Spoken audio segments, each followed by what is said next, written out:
இதயம் சீரியல் இன்றைக்கான எபிசோடில் என்ன நடக்க போகுதுன்னு பார்க்கலாம் வாங்க. அதுக்கு முன்னாடி என்னுடைய சேனலை நீங்கள் சப்ஸ்கிரைப் பண்ணலைன்னா சப்ஸ்கிரைப் பண்ணிக்கோங்க. பக்கத்தில் இருக்கிற பெல் பட்டனையும் மறக்காமல் ப்ரெஸ் பண்ணிக்கோங்க. லதா பாரதிக்கு பூ வச்சு விடும்போது அப்போது பாரதி வந்துட்டு கடைசியாக தமிழோட பர்த்டே அன்னைக்கு தான் வாசு எனக்கு பூ வாங்கி கொடுத்தான். அதுதான் நான் கடைசியாக வச்சுக்கிட்டது. அதுக்கப்புறமா நான் எப்போவும் சுமங்கலியாக இருக்கணுன்றதுனால தான் என்னை இன்னொரு கல்யாணம் பண்ணிக்க சொல்லி சத்தியம் வாங்கினான்.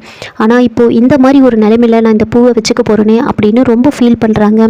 அப்போது லதா வந்துட்டு இங்கே உனக்கு இந்த கல்யாணம் நடக்குதுன்னு அங்கே உங்கள் அம்மா அப்பா சாப்பிடாம கூட ரொம்ப ஃபீல் பண்ணிகிட்ருக்காங்க.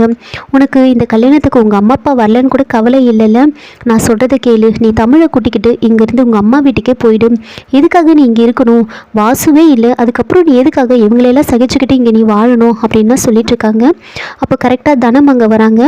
என்ன இன்னுமா ரெடி ஆகிட்ருக்கீங்க, வாங்க அப்படின்னு கூப்பிடுறாங்க. அதுக்கப்புறமா பாரதி வெளியில் வராங்க. எல்லாரும் வந்து நலங்கு வைக்கிறாங்க. சாரதா நலங்கு வச்சுட்டு பாரதியை யாரோ மாதிரி என்னால் பார்க்க முடியல, பாரதி நம்ம வீட்டு பொண்ணு அப்படின்னு ஆதிக்கிட்ட சொல்லிட்டு இருக்காங்க. இப்போ மரகதம் எல்லாரும் வச்சாச்சுல, வேற யாராவது வைக்கணுமா அப்படின்னு சொல்லிட்டு இருக்கும்போது ஆதி வந்து அப்படியே வாசுவாக மாறுறாங்க. நான் வைக்கிறேன் அப்படின்னு பாரதிக்கு நலங்கு வைக்கிறதுக்கு போகிறாங்க. இதை பார்த்து ரத்னம் ரொம்ப சந்தோஷப்படுறாங்க. இன்னொரு பக்கம் அந்த சமயம் பார்த்து துரைக்கு வந்து அந்த பொண்ணுக்கிட்ட இருந்து கால் வரும்.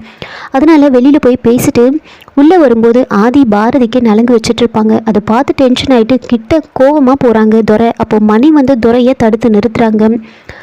அதுக்கப்புறமா வந்துட்டு ஆதி, கேசவன், சாரதா இவங்க 3 பேரும் வந்து சாப்பிட உட்காந்துட்டு இருப்பாங்க. அப்போது பாரதி அவங்களுக்கு வந்து பரிமாறுறாங்க. அப்படியே ஆதியே பார்த்துட்ருக்காங்க. பரிமாறிட்டு அங்கேருந்து தனியாக போய் நிற்கிறாங்க பாரதி. அப்போது ஆதி வந்துட்டு வாசு எப்படி சாப்பிடும்போது 2 உருண்டையை பிடிச்சி தமிழுக்காகவும் பாரதிக்காகவும் வைப்பாரோ அதே மாதிரி ஆதியை வந்து வைக்கிறாங்க. இதை பார்த்துட்டு பாரதி, என்ன இது, வாசு இப்படி தானே பண்ணுவான், எனக்கும் தமிழுக்கும் 2 உருண்டையை பிடிச்சி வச்சுட்டு தானே சாப்பிடுவான், அதே மாதிரி ஆதியும் சாப்பிட்றாரு, ஆஃபீஸில் கூட நான் இவர் இப்படி சாப்பிட்டு பார்த்தது இல்லையே அப்படின்னு யோசிச்சுட்டு இருக்காங்க. அப்போது தமிழ் வந்து ஆதிக்கிட்ட வந்து, ஃப்ரெண்ட் நீங்கள் இங்கேயே இருக்கீங்களா அப்படின்னு கேட்குறாங்க. ஏன் என்னாச்சு அப்படின்னு ஆதி கேட்க அந்த சமயம் பார்த்து தமிழ் வந்துட்டு துரையை பார்க்குறாங்க.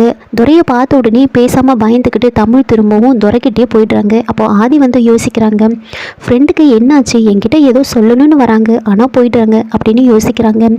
பாரதியும் ஒரு பக்கம் இவ ஏன் ஒரு மாதிரி இருக்கா, இவளுக்கு இந்த கல்யாணத்தில் இஷ்டம் இல்லை, ஆனால் நேற்றுலேருந்தே ஒரு மாதிரி இருக்காளே, சரியாகவே பேசலையே அப்படின்னு பாரதி ஒரு பக்கம் யோசிச்சுட்டு இருக்காங்க. லதாவும் இதே தான் யோசிக்கிறாங்க. அவங்க எல்லாம் சாப்பிட்டு முடிச்சதுக்கப்புறமா வந்து சாரதாவும் கேசவனும் அங்கேருந்து கிளம்பிடுவாங்க. அதுக்கப்புறமா கேசவன் எல்லாருக்கிட்டையும் சொல்லிட்டு கிளம்பும்போது ஒரு சின்ன குழந்தை ஆதியோட ஷர்ட்டில் வந்து குங்குமத்தை கொட்டிடும். குங்குமத்தை கொட்டின உடனே ரத்னம் வந்துட்டு மரகதம் கிட்ட வாஷ் பண்ணி விட சொல்கிறாங்க. அதனால் ஆதியும் மரகதமும் வந்து வாஷ் ரூமுக்கு வந்து போகிறாங்க. அங்கே வந்து வாஷ் பண்ணிகிட்டு இருக்கும்போது மரகதம் வந்துட்டு, சாரி தம்பி, தெரியாமல் குழந்தைங்க கொட்டிட்டாங்க அப்படின்னு சொல்லிட்டு இருக்காங்க. அப்போது ஆதி வந்துட்டு, என்ன தாய் கிழவி, ஒரு குங்குமம் கொட்டினதுக்கு என்கிட்ட மன்னிப்பு கேட்குறியே, நீ பண்ணுறதுலாம் சரியாக இருக்கா, நீ பண்ணுறது நியாயமா, அநியாயமாக பாரதியோட வாழ்க்கையை கெடுக்கிறீங்களே, அண்ணன் பொண்டாட்டி வந்து அம்மாவுக்கு சமம், அந்த துரை பொறுக்கி மாதிரி சுற்றிட்டு இருக்கான், அவனுக்கு போய் பாரதியை கல்யாணம் பண்ணி வைக்கணும்னு நினச்சிட்டிங்களே, இதே உன் பொண்ணாக இருந்தால் இப்படிலாம் பண்ணியிருப்பியா, பாரதியோட வாழ்க்கையை இருட்டில் தள்ளுறீங்களே, இதெல்லாம் நல்லா இருக்கா, நீ அவரும் சேர்ந்துக்கிட்டு என்ன பண்ணிகிட்ருக்கீங்க அப்படின்னு கேட்குறாங்க. இதெல்லாம் கேட்டு மரகதம் அப்படியே வாயடைச்சு போய் நிற்கிறாங்க. இங்கே பாருங்கள், இதே மாதிரியே பண்ணிட்டு இருந்தீங்க, நான் சும்மா இருக்க மாட்டேன் அவ்வளோதான் அப்படின்னு கோபமாக பேசிட்டு ஆதி அங்கேருந்து வராங்க. மரகதம், தம்பி நீங்கள் அப்படின்னு கேட்டுக்கிட்டே இருக்காங்க. ஆதி வெளியில் வந்துடுவாங்க. அப்போது ரத்னம் வந்து ஆதியை வழி அனுப்பி வைக்கலான்னு வெளியில் வரும்போது வாசுவோட புல்லட் அங்கே இருக்கும். வாசுவோட புல்லட்டை பார்த்துட்டு ஆதி இது அப்படின்னு கேட்குறாங்க. இது என் பிள்ளையோட புல்லட்டுப்பா, அவன் இறந்ததுக்கப்புறமா அவன் ஞாபகார்த்தமாக இருக்கட்டுமேன்னு நான் தான் அதை சர்வீஸ் பண்ணி கொண்டு வந்து இங்கே விட்டு வச்சுருக்கேன், அவன் ஞாபகார்த்தமாக எனக்கு இதை நான் வாங்கி வச்சுருக்கேன் அப்படின்னு சொல்கிறாங்க. அப்போது ஆதி வந்து அந்த புல்லட்டையே பார்த்துட்ருக்காங்க. இதோட இந்த எபிசோடை வந்து முடிச்சிருக்காங்க. என்னோட ரிவ்யூ பிடிச்சிருந்தால் லைக் பண்ணுங்கள், மறக்காமல் சப்ஸ்கிரைப் பண்ணுங்கள். தேங்க்யூ.